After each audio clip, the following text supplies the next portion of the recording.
자, 인사합시다. 안녕하십니까? 안녕하세요. 예, 반갑습니다. 자, 오늘은 162쪽이죠. 예, 162쪽의 부동산의 경기 변동 보도록 하겠습니다. 경기 변동.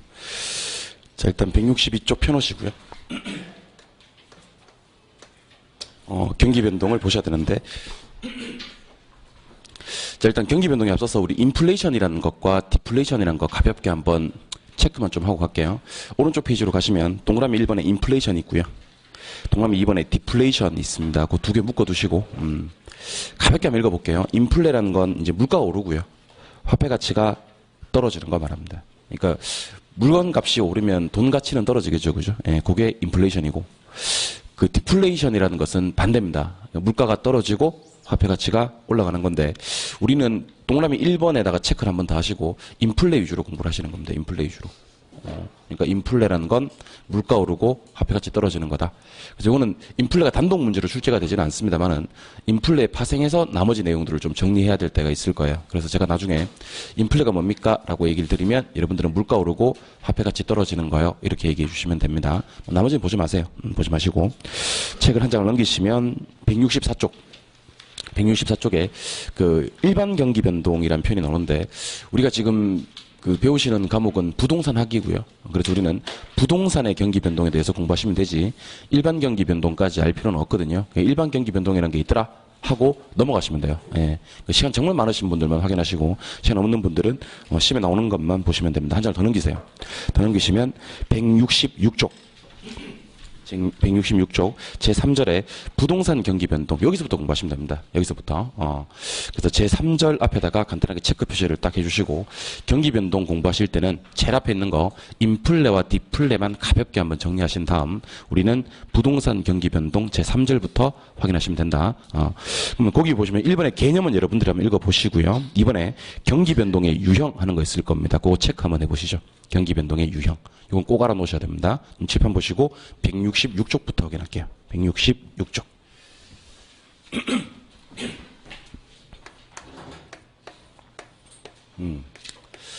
자, 일단 우리가 일반적으로 경기 변동이라고 하면요.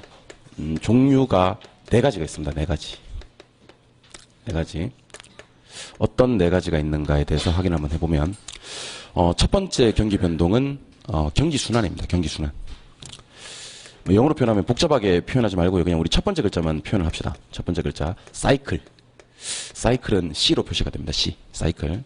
그래서 경기 변동의 90% 또는 그 이상이 경기 순환이에요. 그래서 우리 앞으로 경기 변동 공부하실 때는 거의 대부분 경기 순환을 공부하십니다. 근데 순환으로는 설명이 안 되는 경기 변동이 있더라는 겁니다. 그게 3가지가 있어요. 순환으로는 설명이 안 되는 경기 변동. 그 첫 번째는 이제 계절적 변동이라는 게 있습니다. 자, 계절이 영어로 뭐예요? 시즌이죠. 그래서 얘는 시즈널 그러는데 그냥 S, 시즌만 기억하시면 돼요. 세 번째 경기 변동이 추세가 바뀌는 변동입니다. 추세적 변동. 근데 추세가 바뀔 때는 통상적으로 50년이나 그 이상을 주기로 변동을 하거든요. 그래서 이거는 장기적 변동이다 그러기도 하고, 추세가 바뀐다. 그럼 영어로 뭐가 바뀌는 거예요? 트렌드가 바뀌는 거죠. 트렌드라고 합니다. T. 마지막으로 경기가 지멋대로 변동하는 경우도 있을까요? 없을까요? 있겠죠. 예, 요거를 무작위적 변동이라고 합니다. 무작위적, 불규칙적, 일시적, 우발적 변동. 다 같은 말이라는 거 이해되시죠? 예, 무작위적 변동. 자, 우리 음악 듣고 싶을 때, 무작위적으로 듣고 싶으면 뭐를 누르면 돼요? 랜덤 누르면 되죠. 랜덤. 마음대로 랜덤. 그럼 R 이 됩니다. 그래서 경기 변동은 경기의 순환, 그 다음에 계절적 변동, 그 다음에 추세적 변동, 장기적 변동, 무작위적 변동, 이렇게 4가지가 있는데, 영어로 표현하면 사이클, 그죠? 시즌, 트렌드, 랜덤, 이렇게 이해를 하시면 좋을 것 같아요. 요걸 갖다가 4개로 구분하지 말고 2개로 구분해보자. 2개로 구분하는 경우도 있거든요. 2개로 구분하면 앞에 거 요 경기 순환만 우리가 순환적 변동이라고 그래요. 순환적 변동이라고 하고, 뒤에 거 요 3가지를 우리는 비순환적 변동이라고 합니다. 비순환적 변동. 그래서 경기 변동을 크게 둘로 구분하면 이제 순환적 변동과 비순환적 변동으로 구분하실 수가 있다. 작게 구분하면 순환적 변동에는 경기 순환이 있는 거고, 비순환적 변동에는 계절, 추세, 무작위 이렇게 3가지가 있을 수 있다. 그래서 크게 분류하면 2개, 작게 분류하면 1개와 3개로 분류할 수가 있다는 겁니다. 그럼 경기 순환이 뭐냐? 순환이 제일 유명하니까 순환부터 합시다. 순환은 말 그대로 사이클 가지고 경기가 움직이는 거예요. 사이클이라는 건 규칙적으로 경기가 변동할 수 있다는 겁니다. 상당한 규칙성을 찾아볼 수 있다. 이때 이제 우리가 용어 정리를 좀 하셔야 되는데, 경기가 가장 나쁜 점을 저점이라고 그래요, 저점. 경기가 가장 좋은 점을 정점이라고 그래요, 정점. 이 정점과 저점 사이를 우리는 진폭이다, 이렇게 얘기를 합니다, 진폭.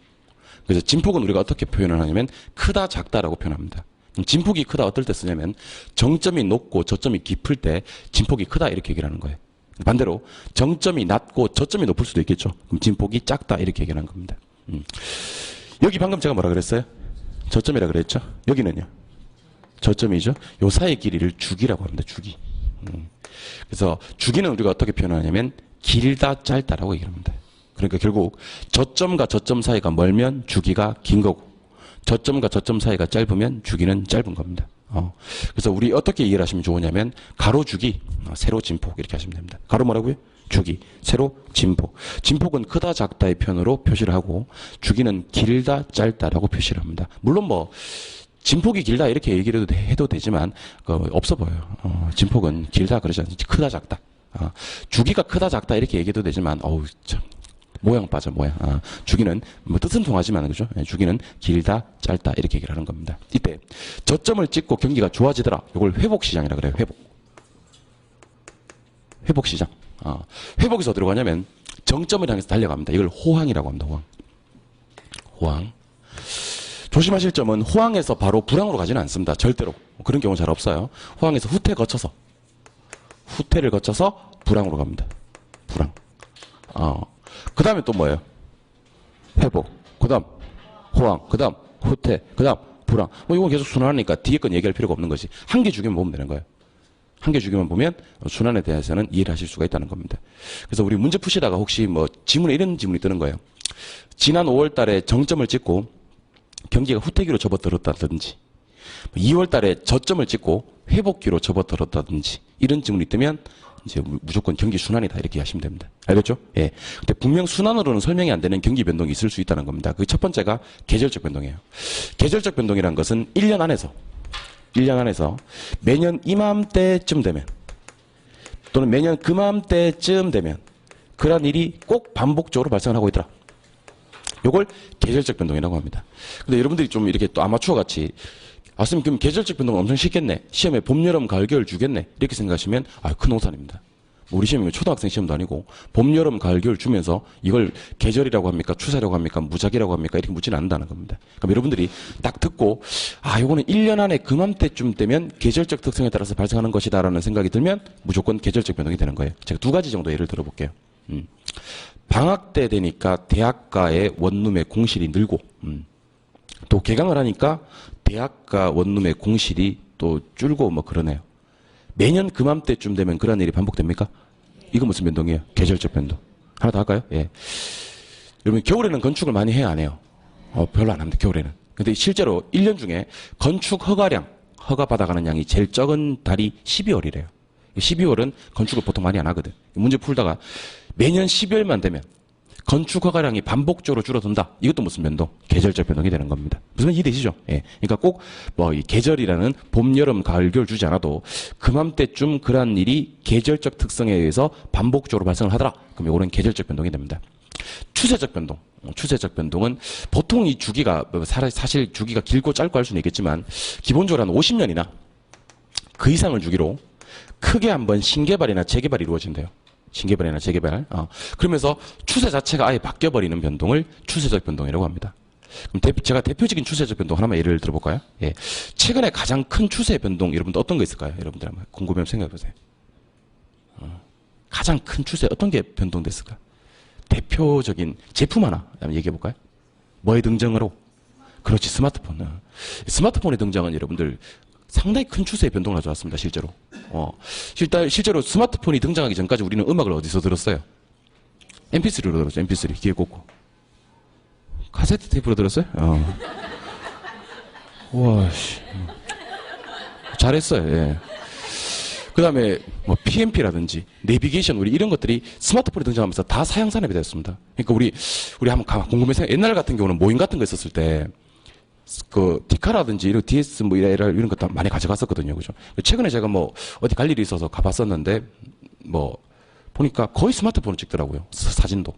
음악도 스마트폰으로 듣고 영화도 스마트폰으로 보고 그러니까 스마트폰이 하나 딱 등장을 하면서 같이 좋아지는 산업도 있겠지만 사양 산업으로 가는 사람도 있다는 겁니다. 이 추세의 변화로 봐야 되는 겁니다. 추세의 변화.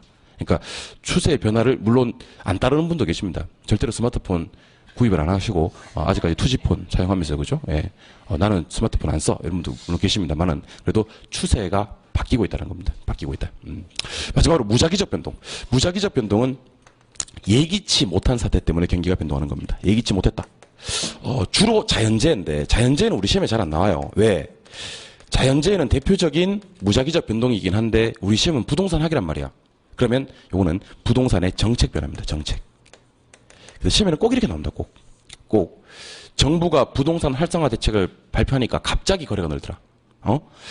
정부가 고강도 부동산 종합 대책을 쏟아내니까 갑자기 일시에 경기가 냉각이 되어버리더라. 이런 식으로 나온다는 거지. 그러면 요거는 갑자기 예기치 못한 사태 때문에 경기가 변동을 했구나. 그래서 무작위적 변동 하시면 됩니다. 그래서 시험에서는 자꾸 이걸 이제 짬뽕시켜서 내는 거지.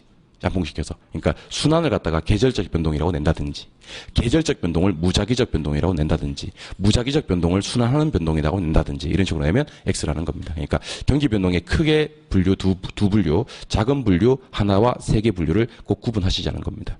그게 우리 교재 166쪽에 경기 변동의 유형에 박스 안에도 나와 있고요. 그 밑에 가시면 따로 네 가지를 정리해서 순환적 변동, 계절적 변동, 오른쪽 페이지에 추세적 변동, 무작위적 변동이 있으니까 그럼 읽어보시고요. 3번에 가시니까 부동산 경기의 측정 지표라는 표현이 있습니다. 그죠? 이건 한 장 넘겨볼까요? 한 장 넘겨보시면 가로 2번에 부동산 경기 측정 지표 있습니까? 예, 체크하시고 제목 위주로 한번 가볍게 눈도장만 찍을게요. 제목 위주로. 자, 부동산 경기가 좋은지 나쁜지를 보려면 공급이 많은지 적은지를 봐야 된다. 공급 지표가 있다. 공급이 많은지 적은지 보려면 뭐 본다? 건축량을 본다. 건축이 많이 돼야 되겠죠. 경기 좋으려면. 예. 두 번째, 건축만 많이 되면 안 됩니다. 물량 찍어내면 뭡니까? 안 사는데. 사야 됩니다. 그죠? 예. 그러면 수요 지표도 봐야 됩니다. 산다. 뭐요? 거래량. 자, 그러면 일단 첫 번째 만들어요. 뭐요? 건축량. 만드는 거 사요. 그럼 뭐요? 거래량. 거래가 활발하면 가격도 같이 동반해서 상승할 수 있습니다. 그죠? 세 번째, 가격 변동입니다. 근데 요 세 개 중에 혹시 누군가가 가장 중요한 지표가 뭡니까? 그러면 첫 번째. 건축량입니다. 우리가 일반적으로 부동산 경기가 좋다 나쁘다라고 판단할 때 가장 좋은 지표가 건축량입니다. 건축량. 자, 근데 한번 생각해 봅시다. 건축을 하려면 반드시 뭐가 필요해요? 반드시 뭐가 필요해요? 자리. 한 장 있네. 건축을 하려면 반드시 토지가 필요하죠, 토지. 물론 자리가 필요한데, 토지가 필요하고. 오늘 상당히 값싼 단어들이 많이 나오는 것 같아요. 예, 값싼 단어들. 예. 이게 약간 모양 빠지는 단어들이 있었는데, 그런 상당히 중요한 사람인데, 예. 근데 그런 걸 상당히 중요하게 생각하거든요. 모양 빠지는 단어 이런 거 내가 극히 싫어하는 사람이거든요. 예. 자리가 필요하다. 예. 자리 필요한데, 토지가 필요하고. 근데 아무 토지나 필요한 게 아니야. 우리 첫 번째 주에 배웠습니다. 건축하려면 꼭 뭐가 필요하냐면 건축이 가능한 땅이 필요한 거예요. 건축이 가능한 땅을 두 글자로 뭐라 그래요? 택지라 그래요. 그래서 세 가지 지표 중에서 가장 중요한 게 건축량이라면 건축을 하려면 택지가 필요하다. 그래서 오른쪽 페이지로 가시니까 동그라미 4번에 뭐의 분양 실적? 택지 분양 실적. 그러니까 사람들이 택지를 많이 분양받아 간다면 앞으로 뭐를 많이 하겠다. 건축 많이 하겠다는 것을 미루어 짐작해 볼 수 있겠죠. 그래서 이걸 갖다 우리는 선행지표라고 합니다. 선행지표. 선행지표라는 것은 선행해서 택지를 많이 분양받아 가면 나중에 뭐를 많이 할 거다. 건축을 많이 할 거다라는 것을 예측해 볼 수 있다는 겁니다. 그래서 우리가 부동산 경기 측정의 4대 지표 그러면 공급을 보자 건축량, 수요를 보자 거래량, 수요 공급이 만나서 거래가 활발하게 이루어지더라. 그럼 가격 변동. 이 보조 지표고 마지막으로 선행 지표로 택지 분양 실적 이렇게 네 가지가 있으니까 제목 위주로 공부를 하시고요. 그 밑에 내려가시면 조금 중요합니다. 4번에 부동산 경기 변동의 특징이 있습니까? 예, 그것도 체크. 체크를 열심히 해놓으세요. 왜냐하면 제가 체크한 것만 보시면 돼요. 1월달, 2월달에는. 여러분 1월달, 2월달에는요. 부동산학 개론이 어떤 과목이고 시험에 어떤 것들이 출제되는지를 미리 본다고 생각하시고 공부를 하시면 되거든요. 근데 책에다 체크를 잘 안 해놓으시면 이것저것 다 읽어. 이것저것 다 읽은 게 도움이 되느냐? 전혀 도움이 안 돼. 고생만 진탁하고 도움은 안 되고 점수는 안 나오고 공부는 열심히 하고 그런 사람들이 꼭 저한테 뭐라고 하냐면 쌤 저는 공부는 열심히 하는데 점수가 안 나와요. 이렇게 얘기를 합니다. 내가 보고 있으면 그 사람은 왜 점수가 안 나오는지 아는데 옆 사람도 알아요. 제가 왜 점수가 안 나오는지. 근데 자기 혼자 몰라요. 자기 혼자. 원래 그래요. 공부 열심히 하는데 점수 안 나오는 사람들은 자기 혼자 몰라요. 주변 사람들은 다 알아요. 왜 점수가 안 나오는지. 자기 혼자 모르는 상황이 발생합니다. 그러니까 체크한 것만 보시면 돼요. 체크한 것만. 4번에 부동산 경기 변동의 특징. 7번. 자, 제가 부동산 경기 변동의 특징을 그림으로 한번 이해를 시켜드릴게요. 경기 변동의 특징을 그림으로 한번 이해를 시켜드리겠습니다. 자, 일단 제가 이걸 일반 경기다라고 표현할게요. 이건 일반 경기 한 주기예요. 저점, 호황, 정점, 후퇴, 불황 이렇게 한 주기입니다. 부동산 경기를 보여드릴까요? 이게 부동산 경기예요. 그래서 일단 여러분들이 첫 번째로 기억하셔야 될 점은요. 부동산 경기, 일반 경기보다 스케일이 크다. 이렇게 하시는 겁니다. 스케일이 크다. 스케일이 크다는 말은 주기도 길고, 주기는 길다, 짧다 하죠. 아, 오늘 수업에서 딱딱 끊기네. 부드럽게 연결이 안 되네. 진폭은 크다. 그래서 일단 부동산 경기는요, 일반 경기보다 가로, 세로가 다 커요. 주기도 길고, 진폭도 크다. 스케일이 크다. 그래서 우리 부동산을 업으로 하시는 분들은요, 부동산 업으로 하시는 분들은 일단 기본적으로 스케일이 커요. 스케일이 큽니다. 그러니까, 다른 업종에 있는 분들에 비해서 상당히 스케일이 큰 업종이 부동산에 계시는 분들입니다. 왜냐면 부동산이 스케일이 크거든. 그래서 여러분들, 내가 아무리 없어도요, 앞으로 부동산 업으로 하실 분들 아닙니까? 그죠? 그래서, 스케일이 좀 크게 놀아야지 돈을 잘 벌 수 있습니다. 그래서 누가 뭐 10억 그러더라. 10억? 이렇게 해요. 당장 내 지갑에는 17,000원 밖에 없지만, 저기, 10억 하면, 10억? 10억. 이렇게. 그죠? 뭐 10억 깜짝 놀라고 뭐 가슴 뛰고 막 그러면 안 돼요. 예. 부동산 스케일이 크니까. 주기가 마고, 길고, 진폭은 마다 크다. 그래서 부동산 경기는 주기 길고, 진폭 크다. 두 번째. 부동산이라는 재화의 특성을 한번 따져볼까요? 부동산은 건축하는데 시간이 조금 걸려요? 많이 걸려요? 자, 그럼 일반 경기와 출발점이 똑같다고 하더라도 정점이 일반 경기보다 앞에서 찍혀, 뒤에서 찍혀. 뒤에서 찍혀요. 우리 이것을 타성기간이라 그래요. 무슨 기간? 시험에서 혹시 타성기간이 뭡니까? 이렇게 묻는다면 부동산 경기 운동이 일반 경기 운동보다 시간적으로 뒤지는 거 이렇게 얘기하시면 됩니다. 그 이유는 건축 기간이 길기 때문에 똑같이 출발을 했다 하더라도 뒤에서 찍힐 수밖에 없다. 민감하게 작용을 못하더라는 겁니다. 근데 보세요. 올라갈 때는 천천히 올라갔어요? 빠르게 올라갔어요? 천천히 올라갔는데 내려올 때 어떻게 내려와요? 빠르게. 우리는 이것을 우경사 비대칭형이라 그래요. 한번 따라해 볼래요? 우경사 비대칭형. 일단 비대칭형이란 말은 대칭점을 딱 잡아서 접으면 대칭이 돼, 안 돼? 그래서 비대칭형이라고 하는 거고, 비대칭형인 이유는 우측으로 경사가 져 있기 때문입니다. 맞죠? 그래서 우경사 비대칭형이라고 하는 겁니다. 자, 이유를 알려드릴게요. 아까 건축 기간이 길기 때문에 올라갈 때 서서히 올라간다는 건 이해를 했잖아. 근데 절대로 부동산 경기가 좋아지는 걸 가만히 내버려둘 정부가 없습니다. 그러니까 정부에서 부동산 경기가 너무 과열되었다고 판단이 되면요, 각종 고강도 부동산 종합 대책을 막 쏟아냅니다. 그러면 냉각은 어떻게 되냐면 일시 냉각이 됩니다. 이걸 우리 영어로 뭐라 그래요? 랜덤이라고 합니다. 아까 배웠습니다. 예. 좀 심한 거 아닌가? 방금 네. 뭐 지난 시간에 배운 것도 아니고. 그러니까 부동산 경기가 너무 좋아질 때요, 정부가 각종 부동산 종합 대책을 쏟아내서 경기 갑자기 냉각되는 것은 우리 이거 무작위적 변동이라고 합니다. 그러니까 올라갈 때는 천천히 올라가지만 내려올 때는 빠르게 내려올 수 있다. 그다음에 부동산 경기가 가지는 이상한 특성이 하나 있어요.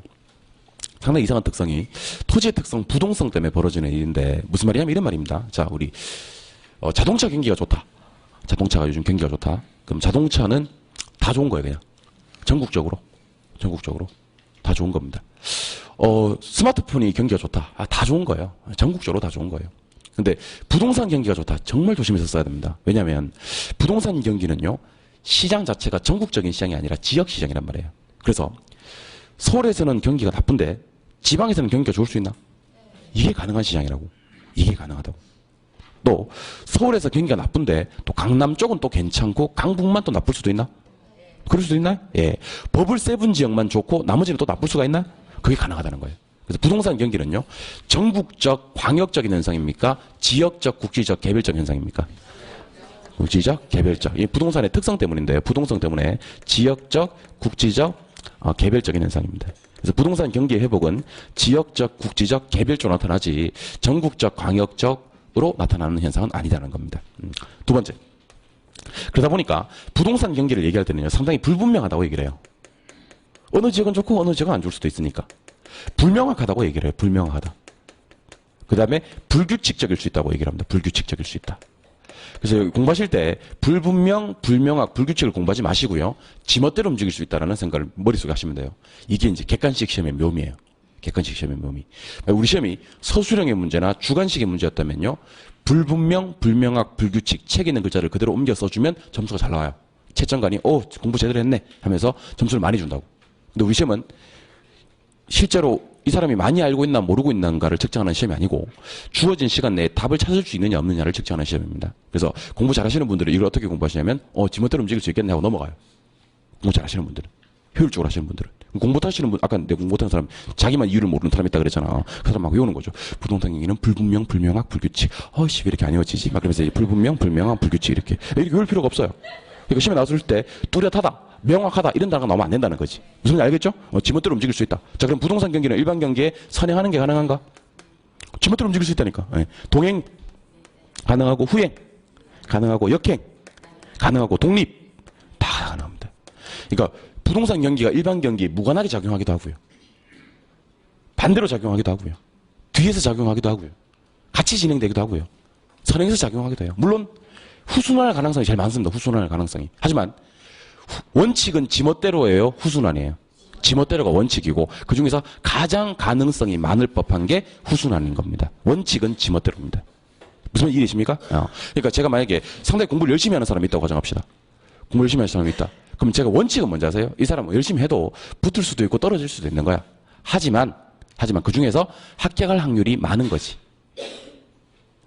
또 뭔지 모른다. 또 뭔지 몰라. 그러니까 가능성은 다 열어놓고 그 중에서 확률적으로는 합격할 확률이 많은 거라는 거지. 여기서 마찬가지. 부동산 경기는 후순환하는 게 원칙이에요. 지멋대로 움직일 수 있는 원칙이에요.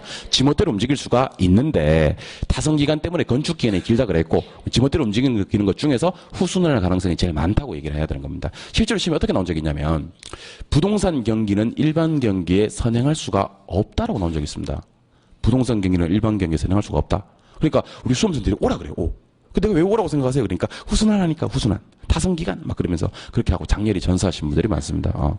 부동산 경기는 지멋대로가 원칙입니다. 모든 가능성을 다 열어놓으시기 바랍니다. 하지만 그중에서 가장 가능성이 많은 놈은 후순환이다. 자, 그러면 가능성 가지고 한번 얘기해보죠. 가능성 가지고. 그럼 갑시다. 여기 일반 경기예요. 일반 경기. 일반 경기보다 앞서서 진행이 되는 걸 전순환, 같이 진행이 되는 걸 동시순환, 뒤에서 진행이 되는 걸 후순환, 반대로 진행이 되는 걸 역순환이라고 합니다. 그래서 요거 전순환, 요거 동시순환, 요거 후순환, 요거 역순환. 근데 경기들 중에서 가장 똑똑한 경기가 누군지 알아요? 가장 스마트한 경기가 누군지 알아요? 주식이에요. 주식. 주식이 가장 스마트합니다. 그래서 주식 경기는요, 일반 경기보다 통상 6개월에서 9개월 정도 선행해요. 무슨 말을 하고 싶냐면, 여러분들 특정 기업의 실적이 좋아질 것 같으면 실적 좋아진 다음에 좋아지면서 주가가 오를까요? 아니면 그 전에 벌써 오를까요?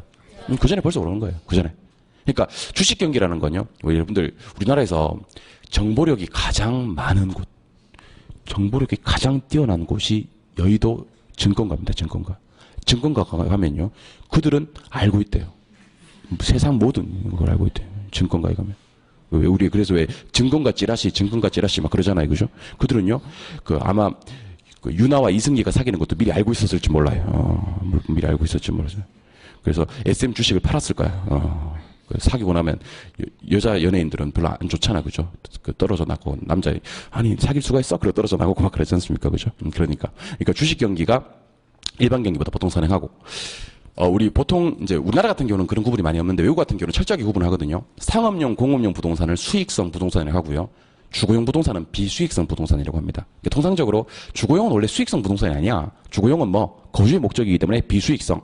돈을 벌게 해주는 부동산은 뭐다? 상업용이나 공업용인 거죠. 우리나라는 이렇게 개발하는 과정에서 아파트 값이 많이 오르고 그러다 보니까 아파트가 투기 대상이 되고 수익성 부동산으로 생각하실 수도 있는데 실제로 학문적으로는 주거용은 철저하게 비수익성으로 가요. 상공업용이 수익성이고. 그러면 일반 경기가 좋을 때는 수익성이 있는 부동산이 같이 좋아지는 거야. 그럼 상업용, 공업용은 무슨 순환?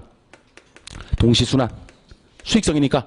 비수익성 주거용은 역순환. 우리나라 같은 경우는 똑같이 적용되지는 않습니다만은 우리는 똑같이 적용되는 걸 공부하는 게 아니고 학문적인 내용을 공부하는 거예요. 그래서 상업용, 공업용은 무슨 순환? 동시. 비수익성 부동산인 주거용은 역순환. 반대로 부동산 같은 경우는 일반적으로 타성기간 때문에 뭐 한다? 후순환. 하지만 얘는 모든 가능성 열어놓으라 그랬죠? 부동산 경기가 지멋대로 움직일 수가 있기 때문에 선행, 동행, 후행, 역행, 독립이 다 가능합니다만은 가장 가능성이 많은 놈이 뭐다? 후순환. 그래서 정리를 한번 해보죠. 일반 경기가 이렇게 있어. 주식 경기는 대표적으로 무슨 순환?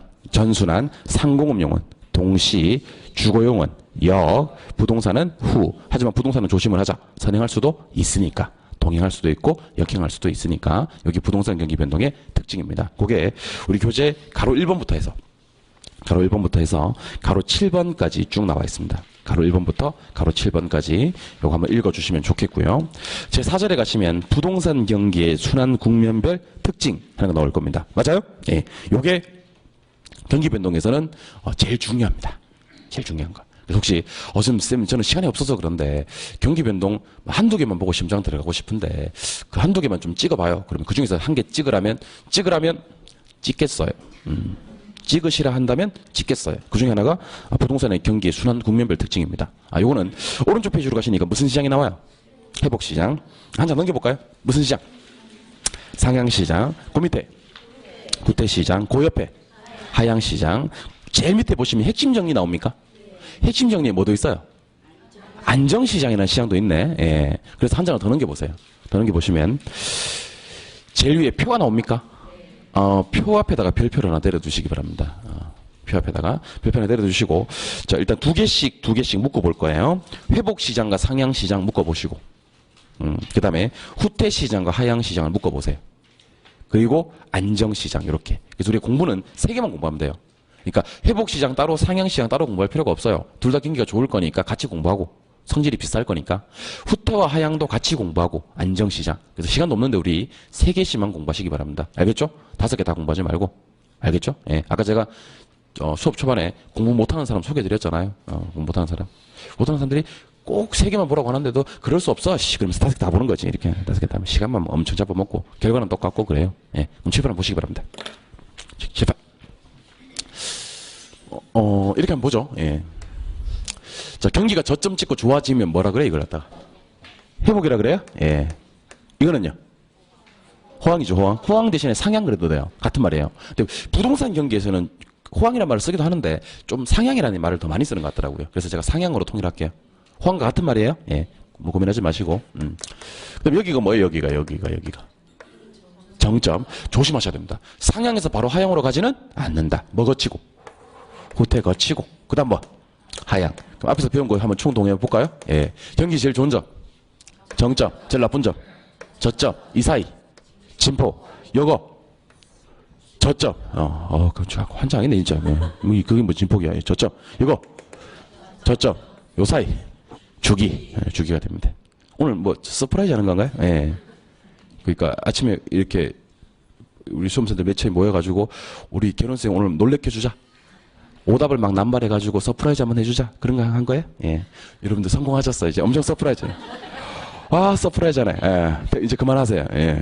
그만하세요. 예. 장난도 지나치면 안 돼. 장난도 지나치면. 자, 서프라이즈 했으니까. 여러분 성공하신 거예요? 예. 집어보세요. 깜짝 놀랐어요. 예. 이벤트 성공. 이벤트 성공. 자, 회복과 상향은 경기가 둘 다 좋아지는 국면 맞습니까? 요걸 경기의 확장 국면이라 그래요. 확장 국면. 확장 국면이란 말은 기억하실 필요가 없는데 확장 국면 안에 경기가 좋아지는 국면 안에 두 개가 있다는 거예요. 누구? 회복, 상향. 후퇴와 하향 시장을 수축 국면이라 그래요. 수축 국면. 그러니까 여기도 마찬가지로 수축 국면이란 말을 기억하실 필요는 없는데 후퇴와 하향 둘 다 경기가 많은 시장이다. 나빠지는 시장이라는 거예요. 나빠지는 시장. 자, 그러면 우리는 무엇을 공부해야 될까에 대해서 정리를 좀 해드릴게요. 일단 첫 번째, 중시현상. 중시라는 것은 이제 매도자가 중시되느냐, 매수자가 중시되느냐 그 얘기입니다. 중요합니다, 이거는. 두 번째, 사례 가격. 자, 사례 가격이라는 것은 어떤 말이냐면요. 옛날에 있었던 거래 가격을 지금 기준에서 쳐다보는 거예요. 왜냐하면 우리가 저 뒤에 감정평가론에 가시면 거래사례 비교법이라는 걸 써요. 거래사례 비교법. 거래사례 비교법이 뭐냐면 옛날에 거래가 있었던 걸 가지고 와서 거기다가 사정 보정, 시점 수정 같은 거 해가지고요. 지금 적정 가격을 구하는 거예요. 그게 거래사례 비교법이거든요. 그러면 옛날 가격이 지금 가격보다 너무 높게 거래가 되었다면 사정 보정할 때는 시점 수정할 때는 감액해주고요. 옛날 같은 거래된 가격이 너무 낮게 거래가 되었다면 지금 가격이 올랐을 거 아닙니까, 그죠? 그럼 증액해서 우리가 시점 수정을 해주게 되거든요. 그래서 시점 수정 관련이 있어요. 감정평가에서. 그래서 사례 가격이랑 옛날에 있었던 거래가 지금 기준으로 봤을 때 높은 가격이나 낮은 가격이냐는 상당히 중요한 겁니다. 그래서 사례 가격을 공부하시는 겁니다. 다른 건 시험에 안 나와요. 딱 두 개. 누가 중시, 그 다음에 사례 가격. 자, 그럼 첫 번째. 매도인, 제가 써볼게요. 다 써볼게요. 매도인. 매수인. 어렵지 않아요. 예. 매도인. 매수인. 자, 출발할게요. 자, 회복과 상향 시장에서는요. 가격이 자꾸 오르죠. 예. 그 매도인들은 오늘 파는 게 좋아, 내일 파는 게 좋아. 내일 파는 게 좋아. 느긋해, 안 느긋해? 느긋해. 그럼 시장이 잘 나와, 안 나와? 안 나와. 이 사람 숫자가 많아요, 적어요? 적어요. 그러면 회복과 상향시장에서는 뭐가 없어요? 물건이 없어요. 잘 안 내놓으려 그래요. 가격이 자꾸 오르는데 누가 내놓겠어요? 그러니까 돈 급한 사람 아니면 매도인들이 잘 없어요. 하지만 매수신들은요, 특히 실수요자들은요, 빨리 사야 되는데 물건이 없는 거예요. 그러니까 더 살려고 막 쏟아져 나오는 겁니다. 누가 많아요? 매수인이 더 많아요. 알겠죠? 예. 제가 왜 이런 얘기를 하냐면요. 여러분들이 앞으로 장차 중개업자가 되실 분들이란 말입니다. 중개업자. 그럼 전화를 받았을 때 지금 경기가 좋아지는 시장이에요. 회복과 상향시장, 확장 국면에 있어. 전화 받았을 때 물건을 살려는 사람이 전화 왔을 때랑 물건이 팔려는 사람이 전화 왔을 때 전화를 다르게 받아야 된다는 겁니다. 그 두 사람이 중개업소로 왔을 때 어떤 사람은 커피 믹스를 그냥 끓여줘도 돼. 그죠? 커피 믹스도 싼 거 끓여줘도 돼. 예. 낚시 커피 있잖아. 낚시 커피 믹스. 그 빨간색 그거. 끓여줘도 되고. 또 어떤 사람이 왔을 때는요. 커피를 내려서 줘야 되는 사람이 있습니다. 내려서. 설탕 드세요? 이렇게 물어보고. 그죠? 근데 어떤 사람은 설탕이고 나발이고 믹스 끓여서 주면 돼. 믹스 끓여서. 안 먹으면 말고. 그렇게 하는 되는 거죠. 그럼 누굴 중시해야 되느냐? 자, 일단 회복 상향은 누구 기하고 누가 흔해요? 매도인 기하고 매수인 흔해요. 그럼 누구 중시? 매도인 중시. 이 사람 원두 커피예요, 믹스예요? 원두 커피. 이 믹스 줘도 된다고. 낚시 커피 줘도 된다고. 알겠죠? 안 먹으면 말고 널린 게 매수인인데. 그럼 누가 중시돼야 된다? 매도인 중시돼야 된다. 후퇴 화양시장입니다. 가격이 자꾸 떨어진다고. 가격이 자꾸 떨어질 때는 매도인들은요, 더 떨어지기 전에 물량을 막 쏟아져냅니다. 물량이 많이, 숫자가 많아요. 매수자들은 더 떨어지기를 이제 급할 게 한 개도 없습니다. 느긋하게 기다립니다. 느긋하게. 진짜 뭐 신혼부부라든지 당장 주택을 살 사람들이 아니면 굳이 살 이유가 없는 거죠. 그러니까 숫자가 적은 거지. 누구 중시? 원두커피, 커피 믹스. 원두커피. 중시됩니다. 근데 이거는 뭐 제가 여러분들이 이거 이해 못할 거라고 생각하지는 않습니다. 당연히 다 이해를 하시겠죠. 근데 중요한 건 그게 아니고요. 문제가 나왔을 때 빨리 풀 수 있어야 됩니다. 그러니까 제가 이제 툭 치면서 이렇게 물어요. 회복시장에서 누가 중시됩니까? 이렇게 얘기를 했을 때 보통 우리 수험생들이 어떻게 얘기를 하냐면 이렇게 얘기를 해요. 저 회복시장? 이게 개론에서 나오나 민법에서 나오나? 일단 그거부터 정리하죠. 대내가 얘기를 합니다. 대내가. 그거 개론이잖아. 그래요. 그러면 맞아 개론이야. 그럼 개론이 이게 총론에서 나오나 수요 공급에서 나오나 경기 변동에서 나오나 시장에서 나오나? 그거 경기 변동이죠. 예. 그럼 회복시장에서 누가 중시됩니까? 라고 물으면 회복시장. 자, 보자. 회복시장 보자. 가격 오르지. 가격이 자꾸 오르니까 매도자들은 보자. 가격이 오르니까 느긋하겠네. 시장이 잘 안 나오겠네. 매수자들은 가격이 오르니까 급하겠네. 빨리 나오겠네. 그럼 매도자들은 원두커피 주고 매수자들은 믹스 주고 낚시커피 주고 그렇게 해야 되겠네. 하다 보면 시간이 너무 많이 잡아먹는다는 거죠. 모르는 사람은 없습니다. 제가 이거 문제 못 풀 거라고 의심하지는 않습니다. 추후에 그런 의심이 없습니다. 예, 여러분들 제가 그 정도의 여러분들한테 대한 그 정도의 믿음은 있습니다. 한 번씩 그 믿음을 여러분들이 배신해서 그렇지 제가 여러분들한테 그 정도의 신뢰는 보내드립니다. 근데 문제는 그게 아니고 빨리 풀어야 된다는 거죠. 빨리 풀어야 된다. 자, 그럼 지금부터 제가 빨리 푸는 방법을 알려드리겠습니다. 빨리 푸는 방법. 여러분들 우리 공인중개사 강의하시는 분들 중에 내용을 이해시키는 강사들은 엄청나게 많아요. 내용을 이해 못 시키면요. 그 강사는 제가 봤을 때 강사로서 자격이 없는 강사입니다. 근데 빨리 푸는 방법까지 알려주는 강사는 대한민국에 많지 않대요. 귀하다. 귀하면 뭐 해야 돼요? 중시해야 돼요. 중시해야 돼요. 여러분들은 개론수생을 중시하셔야 됩니다. 중시하셔야 됩니다. 뭐 중시하는 방법이 여러 가지 방법이 있지만 뭐 이렇게 탁상에다가 뭐 이렇게 뭐 좀 올려놓는다든지 그죠? 예, 더 올려놓는다든지 뭐 그런 것도 중시의 방법이 될 수가 있겠죠. 중시하라고 하니까 막 이렇게 분산하는 분들이 계시더라고요. 예를 들면 개론 시간에도 올려놓고 민법 시간에 올려놓고 그러면 질 좋은 걸 못 올려놓는다고. 왜냐면 사람이 주어진 예산이라는 게 있단 말이에요. 그죠? 예산이 있는데 그렇다고 이렇게 하다 보면 그렇죠. 그래서 제 생각에는 몰아서 그냥 이렇게 올려놓으시는 게 좋다. 왜냐면 빨리 푸는 방법까지 알려주는 사람은 귀하니까. 귀한 사람은 뭐 해야 되니까? 중시해야 되니까. 알겠죠? 예. 빨리 푸는 방법 알려드릴게요. 자, 기다리는 사람이 중시됩니다. 느긋하게 기다리는 사람이 중시된다. 무슨 말인지 보겠습니다. 자, 느긋하게 기다리는 사람은 시장이 잘 나오고 안 나오고? 안 나오고. 그럼 숫자가 많고 적고? 적고. 그럼 이 사람을 중시해야 되는 겁니다. 자, 회복시장이나 상향시장은 가격이 자꾸 오르죠? 예. 가격이 오를 때 더 오르기를 기다리는 사람은 누구예요? 매도인이 중시됩니다. 후퇴와 하향시장에서는 가격이 떨어지죠? 예. 가격 떨어질 때 더 떨어지기를 기다리는 사람이 누구예요? 매수인이 중시됩니다. 그래서 제 손모양을 잘 보고 매도인 중시, 매수인 중시를 대답해 주시기 바랍니다. 회복시장 누가 중시돼요? 매도인. 가격이 오를 때 더 오르기를 기다리는 사람은 매도인이니까. 상향시장은 누가 중시돼요? 매도인. 매도인. 후퇴시장은요?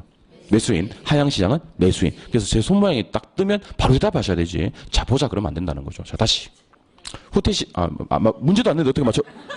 문제도 안 내는데 어떻게 푼대? 예. 후퇴시장, 매수인, 하향시장, 매수인, 회복시장, 매도인, 상향시장도 매도인. 이렇게 바로 나와야 됩니다. 그래서 시험장에 딱 들어가서 자기 손모양을 보면서 매도인, 매수인, 매수. 틀렸네? 이리 딱 체크하고 그렇게 넘어가시면 됩니다. 이번에는 사례 가격입니다.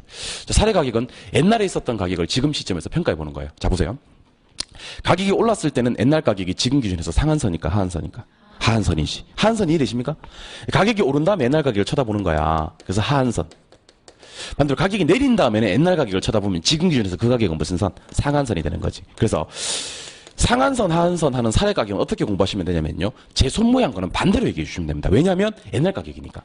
그러니까 오른 다음에 옛날 가격은 지금 기준에서 무슨 선이고? 하한선이고. 내린 다음에 옛날 가격은 무슨 선이다? 상한선이다. 그래서 제 손모양 거는 반대로 얘기해 주셔야 됩니다. 자, 회복시장에서 옛날 가격은 무슨 선? 하한선. 상향시장에서는 하한선. 후퇴시장. 상한선. 하향시장도 상한선. 그래서 결론 낼게요. 결론 도출. 자, 회복시장 누가 중시됩니까? 매도인. 옛날 가격은 하한선. 너무 늦어요. 이렇게 늦으면 안 돼요. 다시. 상향시장 누가 중시됩니까? 매도인. 옛날 가격? 하한선. 상하한선 하지 마세요, 여러분들. 상하한선. 틀리려면 화끈하게 틀리든지 아니면 이렇게 맞추든지 해야지. 자꾸 양다리 걸치시면. 다시. 후퇴시장 누가 중시? 매수인. 옛날 가격? 상한선. 하향시장 누가 중시? 매수인. 옛날 가격? 상한선. 그래서 시험 보통 이렇게 나옵니다. 상향시장에서 상한선이다. OX. X. 상향시장에서는 하한선이다. 이렇게 해야지. 이해되셨습니까? 예, 그런 식으로. 이번에는 저랑 이런 얘기를 한번 해보겠습니다. 여러분들 요즘 부동산 경기가 좋은 편인가요? 나쁜 편인가요? 부동산 경기 좋은 편 아니죠? 나쁜 편이죠. 근데 그 주말에 종로 2가 아니면 명동 아니면 강남 이런 데 가보면 사람 많아요, 적어요? 많아요. 이 진짜 경기가 나쁜가 싶을 정도로 사람들 많습니다.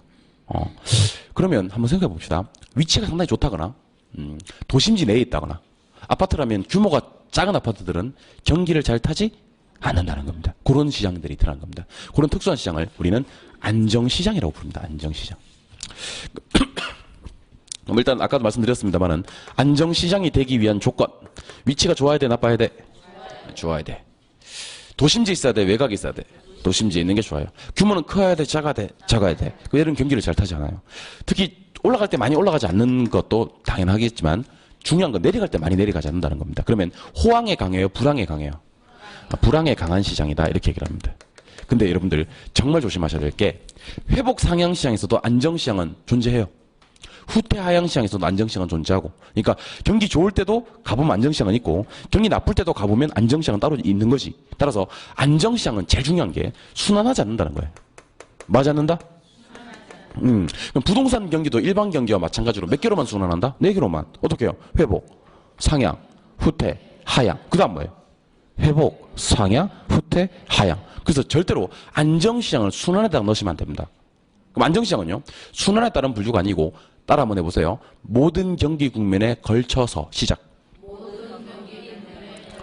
모든 경기 국면에 걸친다는 것은 회복 상향에서도 안정을 확인할 수 있고, 후퇴 하향에서도 안정을 확인할 수 있는 거지. 안정이라는 게 누구와 누구 사이에 와서 순환하는 시장이 아니라는 겁니다.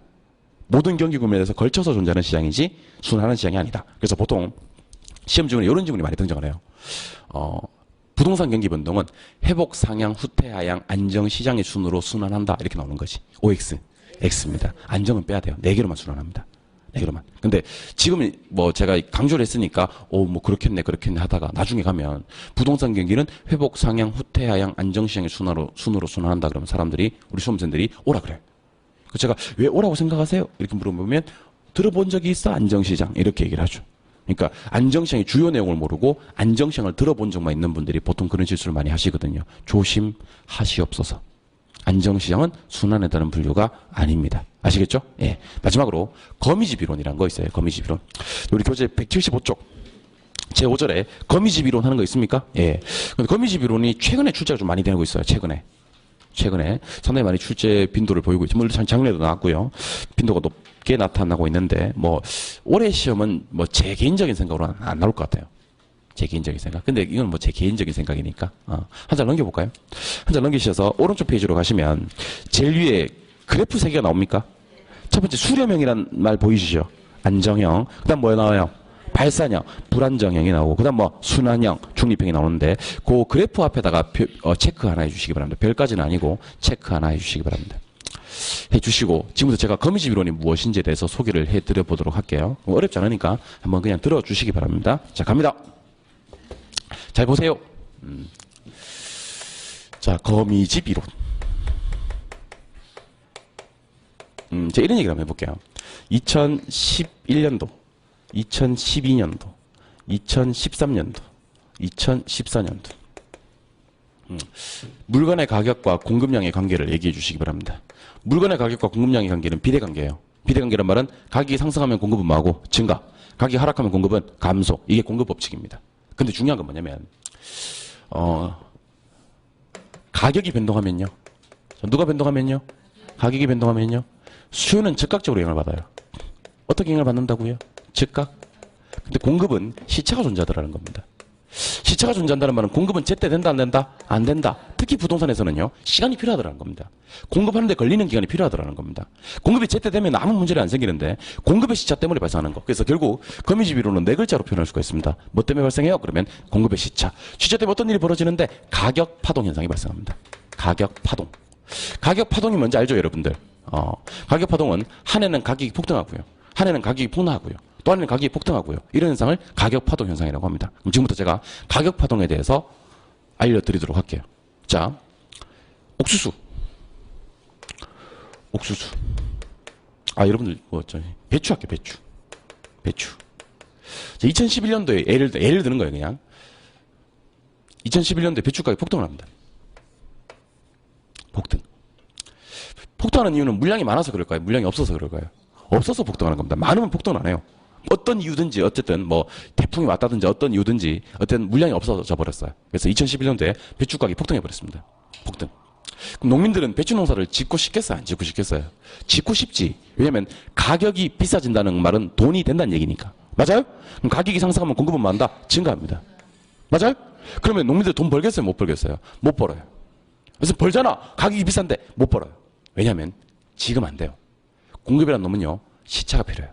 따라서 2011년도에 씨를 뿌리는 거예요. 씨를 뿌리는 거지 배추 공급을 지금 할 수 있는 게 아닙니다. 그럼 이 공급은 언제 된다? 12년도에 되는 겁니다. 2012년도에는요. 물량이 많이 출하될까요? 적게 출하될까요? 왜 많이 출하되냐면요. 오른 가격을 보고 너도 나도 배추 농사를 지었거든요. 막 옥수수 짓던 사람도 배추, 고추 농사 짓던 사람도 배추. 전부 다 배추 농사를 지어버린 거예요. 돈이 되니까 배추가. 그러면 물량이 시장에 많이 출하가 되겠죠? 가격 폭락. 그냥 하락하면 안 돼요. 폭락. 가격이 단순히 하락하는 건 파동이라고 하지 않습니다. 가격 폭락. 그럼 이때 뉴스 틀면 어떤 뉴스가 나오는지 알죠? 뉴스 딱 틀면요. 뉴스 틀면 막 배추밥 갈아엎는 거예요. 농민들이 막 배추밥 막 갈아엎는 거예요. 그래서 막 기자가 가서 묻습니다. 왜 이렇게 배추밥 갈아엎으세요? 그러면 나와! 막 그러면서 배추밥 막 갈아엎는 거예요. 그럼 뉴스 영상 말미에는요, 그 배추밭 가서 엎으면서 눈물을 흘리는 농민의 모습, 주름살이 푹 펴있고 눈물을 흘리는 농민의 모습이 딱 잡히면서 뉴스가 끝나는 거예요.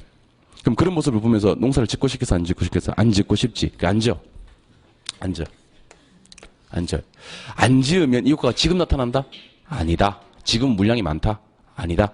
아무도 농사를 안 지었다. 몇 년도? 2014년도에 물량이 씨가 말라요. 가격 폭등. 폭등. 폭등한 가격을 보고 어떻게 해요? 2년 전에 있었던 일을 다 까먹어버리고 또 농사를 짓기 시작하는 겁니다. 그럼 돈 벌어요? 못 벌어요? 못 벌어요. 왜냐면 이게 공급이 2014년도에 되거든요. 이번에는 농사를 어떻게 지면 대규모로 줘요. 대규모로. 농협에 대출 3억 받아가지고 대출 3억 대규모로 줘요. 가격 폭락. 짓고 안 짓고? 안 짓고 눈물을 흘리고 나와! 막 이러면서 눈물을 흘리고 배추밥 갈아엎고 이렇게. 그죠? 예. 혹시 이게 이해가 안 되시는 분들은요. 이해가 안 될 수가 없는 거거든요, 이거는요. 이해가 안 될 수가 없는 건데, 이해가 안 되시는 분들은요, 2020년도까지만 가면 이해가 될 거예요. 제가 지금, 한 4년치 정도만 해서 이해가 안 되는 걸 건데, 2020년. 안 되면 2050년까지 가보고, 안 되면 2100년도까지 가보고, 2100년도까지 가보고 이해가 안 되면 저하고 상담을 하시기 바랍니다. 심각하게 고민하셔야 돼요. 이 공부를 해야 될지 말아야 될지에 대한 심각한 고민을 하셔야 됩니다. 보통 2004년도까지만, 14년도까지만 가도 이해가 되는데, 안 되시는 분들은 한 20년까지만 가보고, 한 2100년도까지 가보고 그래도 안 되면 저를 찾아오시기 바랍니다. 전문가의 상담이 필요한 시점입니다. 자, 그러면 제가 왜 갑자기 이런 얘기를 하는지 아세요? 대충 알겠죠? 왜 이런 얘기를 하는지. 자, 현재 지금 아파트 가격이 폭락했습니다. 미분양 사태가 속출합니다. 눈물의 부도 정리를 하고 있습니다. 건설회사들이요. 분양이 안 되니까. 눈물에 부도 정리를 하고 있습니다. 그러면 직원들한테 막 떠넘기려. 막 떠넘기는 거예요. 맨날 그 현수막 붙이는 거예요. 현수막 붙이고. 한 채 가격으로 두 채를 드립니다. 막 그러면서, 그죠? 예, 그렇게 막 붙이는 겁니다. 그럼에도 불구하고 소형 건설사들은 막 이렇게 부도, 자금 못 막아가지고요. 부도 나고 하는 겁니다. 그런 모습 보고 건설사들이 짓고 싶겠어, 안 짓고 싶겠어? 안 지어. 아무도 안 지어. 그럼 이 효과가 언제 나타나면 2, 3년 뒤에 나타납니다. 2, 3년 뒤에 물량이 씨가 말라요. 아파트 가격이 폭등합니다. 폭등. 그럼 폭등한 가격을 보고 뭐예요? 지어.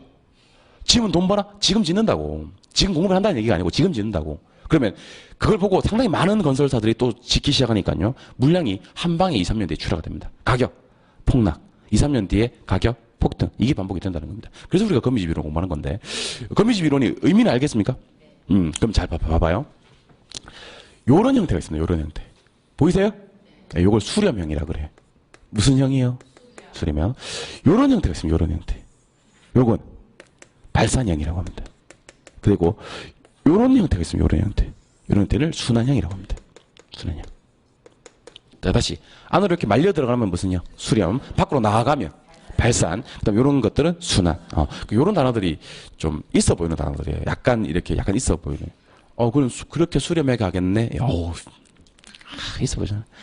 그렇게 발산해 가겠네. 좀 있어 보이는 단어들인데, 요런 유식한 단어들은요, 우리가 단어 중간중간에 쓰면 참 좋아요. 여러분들이 앞으로 중개를 하시더라도, 수렴한다, 발산한다, 순환한다. 의미를 보도록 하겠습니다. 지난주에 배운 걸 써먹어야 됩니다. 지난주에 수요 공급 이론의 중에서 탄력성을 이해 못하신 분들은 이 수업도 이해를 못할 겁니다. 유감입니다. 수요 공급이 이래서 중요한 거예요.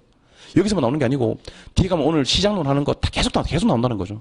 그러니까 이게 수요공급 이해 못하시면 상당히 많은 부분을 이해하실 수가 없습니다. 그래서 제가 지난주에 피를 토하면서 강조했던 겁니다. 피를 토하면서. 이 근처에 피도 어디 있을 텐데? 닦았네? 지난주에 내가 피를 토하면서 강조했던 게 수요공급입니다. 그래서 동영상으로 보충하실 분들은 꼭 한 번 더 보충하시기 바랍니다. 수요공급은. 별다른 얘기가 없으면 계속 수요공급만 공부하셔도 괜찮습니다. 별다른 얘기가 없으면. 자, 그럼 7번 보시죠. 세로축은 가격이고요. 가로축은 양입니다. 다시. 세로축은 가격이고요. 가로축은 양입니다. 자, 통상적으로 제가 수요가 탄력적이라고 했나요? 공급이 탄력적이라고 했나요? 수요가 탄력적이라고 그랬어요. 왜냐면 수요는 즉각 반응하는데 공급은 시차가 존재한다. 그래서 제때 반응이 안 된다. 그럼 수요가 탄력적이라 그랬어요? 예. 그럼 질문요. 수요의 탄력성이 공급의 탄력성보다 방금 크다 그랬잖아요. 근데 탄력적일수록 기울기가 어떻게 돼? 완만해져. 그 배웠잖아요.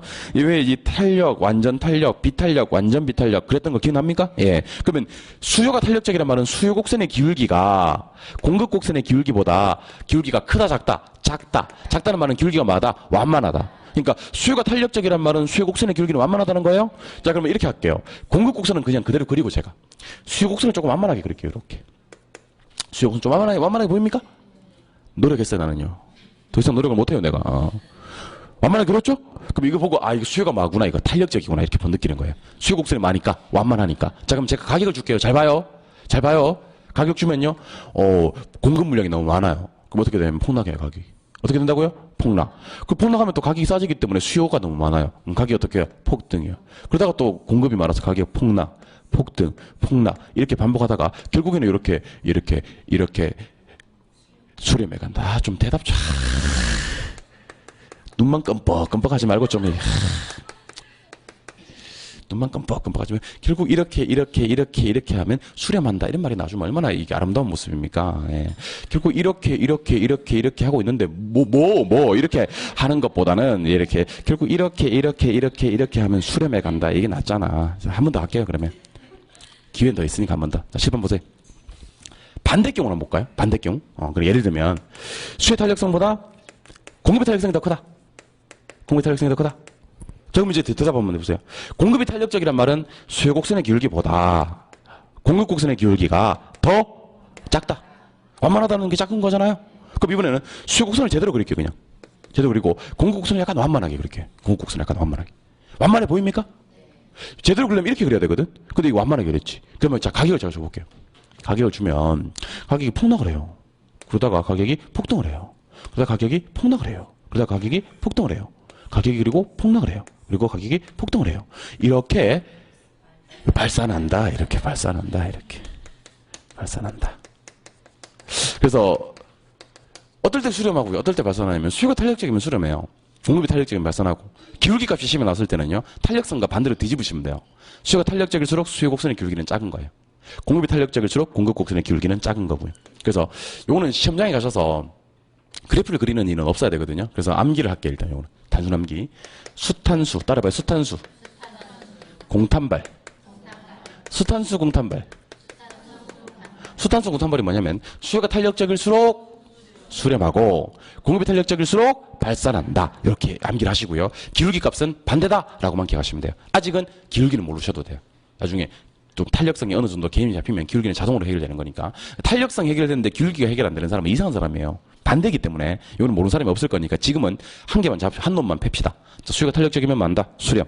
공급이 탄력적이면 발산. 요거 잘 외워야 됩니다. 진짜 목격한 일이에요, 내가. 수탄수 공탄발, 수탄수 공탄발, 수탄수 공탄발, 수탄수 공탄발 이렇게 암기하다가 잠깐 딴 생각하다가 수탄발 공탄수, 수탄발 공탄수 이렇게 될 수 있거든. 예. 여러분들 절대로 혼자만의 세계에 빠지지 마시고요. 수탄수 공탄발, 수탄수 공탄발 이렇게 해야지. 수탄발 공탄수, 수탄발 공탄수 하면 절단 나는 겁니다. 알겠죠? 예. 수요가 탄력적일 때만 한다. 수렴. 공급이 탄력적일 때 발산. 안 해도 되겠지만 수요 곡선과 공급 곡선의 탄력성이 똑같아요. 그러면 가격을 주면요. 순환해요. 계속 같은 자리를 맴돌아요. 그럴 수 있겠죠? 예. 요거는 뭐 말할 거 없고 순환한다. 그래서 우리는 수렴형, 발산형 두 가지 위주로 공부를 하시기 바랍니다. 그래서 교재를 보시면 자, 기울기는 나중에 보시고요. 거기 그래프 바로 밑에 보시면 탄력성이 먼저 나오죠. 예. 수의 탄력성이 더 클 때는 무슨 형이 됩니까? 지금 수렴형. 반대로 오른쪽에 공급의 탄력성이 더 클 때는 뭐하고? 발산형. 그 값이 같을 때는 무슨 형? 순환형. 그리고 그 밑에 기출 문제를 대충 봐도 어떨 때 수렴하고 어떨 때 발산하는지가 대부분의 시험 문제가 출제가 되니까 수렴형과 발산형에 대한 구분 기준을 잡아주시기 바랍니다. 여기까지가 경기 변동이었고요. 좀 쉬셨다가 이제 부동산 시장론. 시장론으로 가는 시간을 갖도록 하겠습니다. 조금 쉬실게요.